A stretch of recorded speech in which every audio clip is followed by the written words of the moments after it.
নমস্কাৰ বন্ধু বান্ধৱীসকল, Banajyoti blog and video' চেনেলটোলৈ আমি 2 তাৰিখৰ দিনাৰ মাৰ্চৰ 2 তাৰিখৰ দিনা আৰু বৰদোৱাৰ অভিমুখে যাত্ৰা আৰম্ভ কৰিলোঁ। বৰদোৱা আহি পাই গ'লোহি। আমাৰ ল'ৰাটি মানে আমাৰ কলিজাৰ জন্মদিনৰ উপলক্ষে বৰদোৱালৈ যাম বুলি মনতে ভাবি থৈছিলোঁ এখনি শৰাই দিবলৈ কাৰণে। সেই অনুসাৰে আহিলোঁ। আমি বৰদোৱা পাই গ'লোহি। আমি গৈ আছোঁ বৰ্তমান আকাশীগংগাৰ পাৰদি যাম আৰু এইফালে কীৰ্তন ঘৰ আৰু বাকী নামঘৰবোৰ চাবলৈ কাৰণে আৰু শৰাইখনি আগবঢ়াবলৈ। এয়া গংগাৰ পাৰতে বনাই গৈ খোৱাৰ সুবিধাবিলাক আছে। বহুত দূৰ দূৰণি ভক্তসকলে আহি ইয়াত খানা বনাই আছে কিছুমানে। আমিও আনিছোঁ সেই কৰি বনাই গৈ খাবৰ কাৰণে। এয়া নামঘৰ এফালে, সকলোফালে নামঘৰ আৰু বহুত ধুনীয়া এটা পৰিৱেশ। এয়া নতুনকৈ বনাইছে বিল্ডিংবিলাক।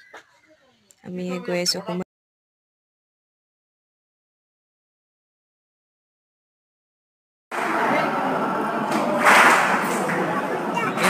কীৰ্তন ঘৰত নাম হৈ আছে।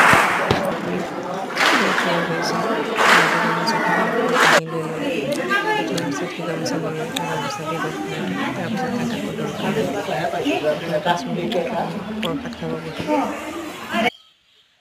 এইফালে নামঘৰ ভাগ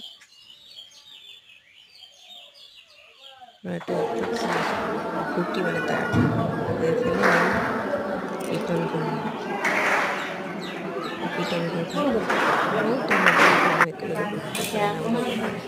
প্ৰসাদ দিব এতিয়া সকলো বহি আছে ধুনীয়াকৈ।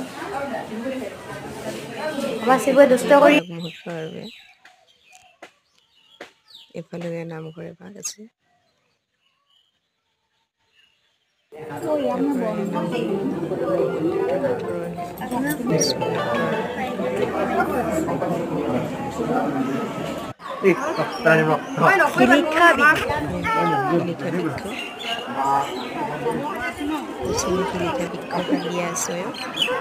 জীয়াগুৰু পুস্তক লিখে।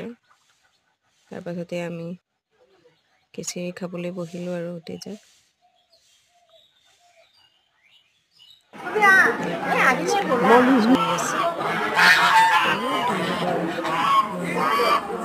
জোৰ পৰিছোঁ আৰু তাৰপাছত আমি গ'লোঁ দৌল মন্দিৰ চাবলৈ কাৰণে।